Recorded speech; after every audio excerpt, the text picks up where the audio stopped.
So, yesterday I talked about Hotels.com. Today I want to talk about some of the lessons that I've learned when it comes to hotel tips. Because let me tell you, in the 9 years that I've been a dad, hotels are one of those that you either have a love-hate relationship with when it comes to kids. And if you've done a hotel trip with kids, you know exactly what I'm talking about. So I'm going to start at the beginning, and I'm going to kind of fast forward through the lessons that I've learned at the end. Now, here in Wisconsin, we have a place called Wisconsin Dells. It's in the middle of Wisconsin. It's kind of like the Mecca tourist trap of Wisconsin. It's got water parks. It's the water park capital of the world. And if you've ever heard of the Great Wolf Lodge companies and hotel brand, that got its start in Wisconsin Dells. And it was one of the very first indoor water park brands in the country. And now they're everywhere. So imagine this place, and it's about $300 a night at one of these parks. And that's kind of like in a peak season or on a weekend, but it's still a lot of money to go up there and do all of this. And so there's a lot of fear. There's a lot of FOMO. There's a lot of everybody else is doing it, so we should do it. And I remember early on when we had kids that I was like, I want to do it. We haven't done it yet. Let's go do it. But then I'm like, wait, this is just a waste of money. They're not going to do anything that's worth that kind of money. I mean, especially when you have a 1-year-old or a 2-year-old or even a 3-year-old, that type of park with that type of investment, they're not riding the rides. And you're really, let's be honest, just trying to keep them alive in the water. And you're really just spending $400 for a wading pool that they're splashing around it. Now, the memory is definitely worth it. I'm not telling you not to do those types of trips, but it is not worth the price. So early on, something that I did was I took a little bit of time and took a little bit of research. But one thing that I was learning is not every hotel is like every other hotel. Now, that's kind of obvious as I say it, but I want to point out and focus on the pool. So what I learned is, and I focused on Holiday Inns, and if you remember yesterday, my problem was always related to the reward points. Well, most of the Holiday Inns are generally kind of good. You don't really have to worry you're at a bad Holiday Inn. They kind of almost err on you're going to be at a good place. So I always erred on that as well. And that was where I was primarily trying to collect my hotel nights, as I said. And so I was looking around at all the different Holiday Inns within Wisconsin and some in northern Illinois. And one of them struck out at me in Madison. So on the west side of Madison, there is a hotel. It's a Holiday Inn, not an Express, but a Holiday Inn and Suites. That Holiday Inn and Suites has a pirate ship in the middle of it as their pool. And so they have this nice wading pool around it. They have it was an amazing area for the kids to play in. They actually have a regular pool. They have a water slide. If your kids maybe are 5 or 6, it'd be perfect for that. And it's in a regular hotel, not at some big and fancied resort. There's no resort fee. There's no anything related to that. And we did that probably 3 or 4 times when the kids were younger because it was exactly what they needed and it was all they needed to be a kid in a candy store. And I also learned that lesson with another hotel up in Green Bay. So we wanted to go a little bit further. There was a children's museum up in Green Bay. Well, there's another Holiday Inn that had kind of, I don't remember exactly what it was, but it was a special wading pool area that wasn't remarkable worth remembering. But I remember it was unique enough that it wasn't just a pool that you've got to keep this kid alive. They can't touch. They're going to drown. And so finding those places that had the pool was something that I struggled with. So if you've got new kids that are younger, focus on finding hotels that don't just have the standard model of rooms, big giant pool, 3 foot on one side, 5 foot depth on the other. There are hotels out there.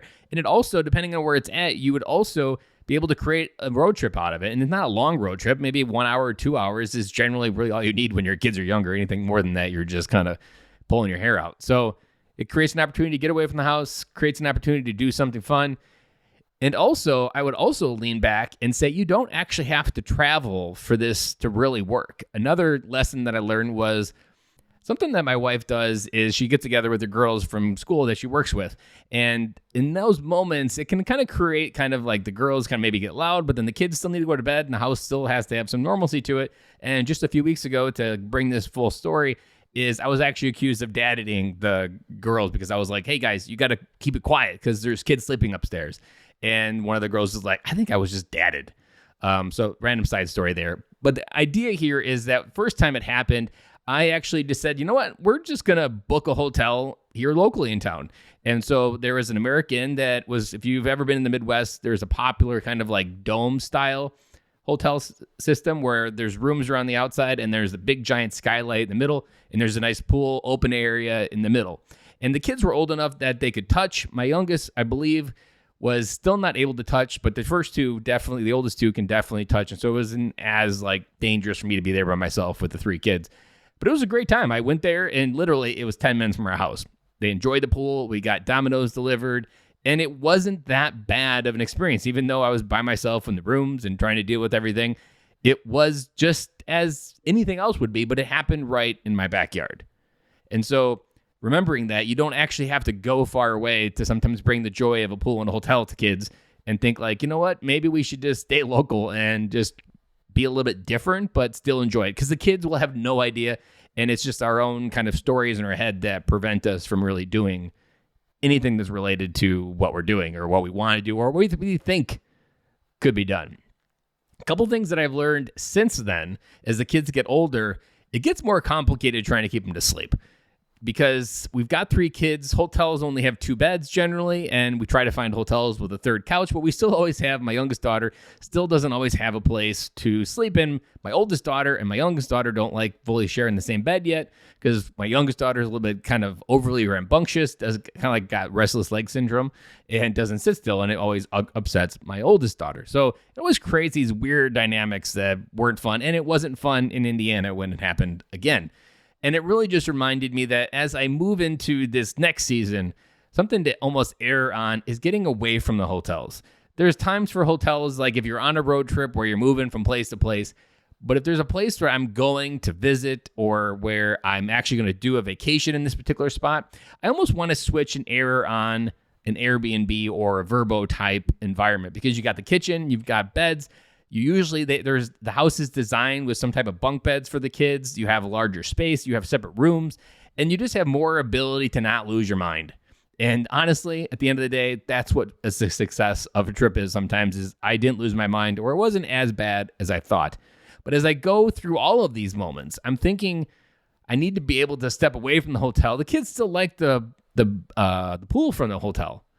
So we're still going to have to err on that. And almost think like when we do a pool, it maybe be something like at Great Wolf Lodge or something in the Wisconsin Dells type or resort where you're not spending a lot of time in the hotel. Or oftentimes in those resorts, you can get condos. You can get a bigger hotel room like Great Wolf Lodge. They have lofts and they have the 2 beds down below. So they have a bigger choice. And even Great Wolf Lodge has bunk beds. So when we've done that as well, that actually makes it pretty good because each kid has their own bed. And it's fun because it's bunk bedded and it's all wooded up. So oftentimes really thinking about the season you're in, like I said in the beginning, pulling it back, don't like selling it. It has to be some Instagram version worthy, YouTube channel video ready. Like some of the vacations the kids watch of other people having vacations on YouTube are just crazy of how much they go in. And it's just like, you don't really need to go that big when they're that young. So this was a much longer episode than normal, but I wanted to kind of expand on something that takes a lot of time to think about, causes a lot of stress in dad's life, and there are solutions. And this is hopefully one of those cases where every problem has a solution. You just need to know the man that solved it. And hopefully I solved a few of them for you to do. And hopefully maybe I gave you some courage to try a vacation that maybe sounds a little bit scary, but there's a point that really hits home here, is that you got to try, you got to learn, you got to grow. Just like fatherhood, if you just stayed neutral, you never learn, you never improve, you never figure out how far fatherhood could really take you.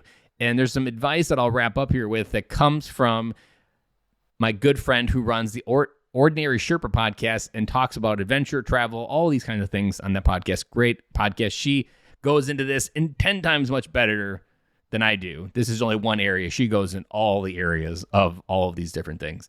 And so she has this advice that people often talk about, like, why would I want to travel with my young kids? They're not going to remember it. And she had this great analogy that said, why do we read to kids when they're so young that they won't remember it either? It's because of that moment. It's a memory. It actually does something. We just don't know what. And so remembering that we read to kids that have no idea what we're saying is the same analogy of why it's important to travel with kids, because just because you don't understand how it's affecting them, just like reading, doesn't mean it's not affecting them. So have courage. Be bold, have some fun, and be a little bit spontaneous when it comes to booking a hotel, booking an Airbnb, and don't be afraid to get out there and live. Guys, I'll be back with you on Monday.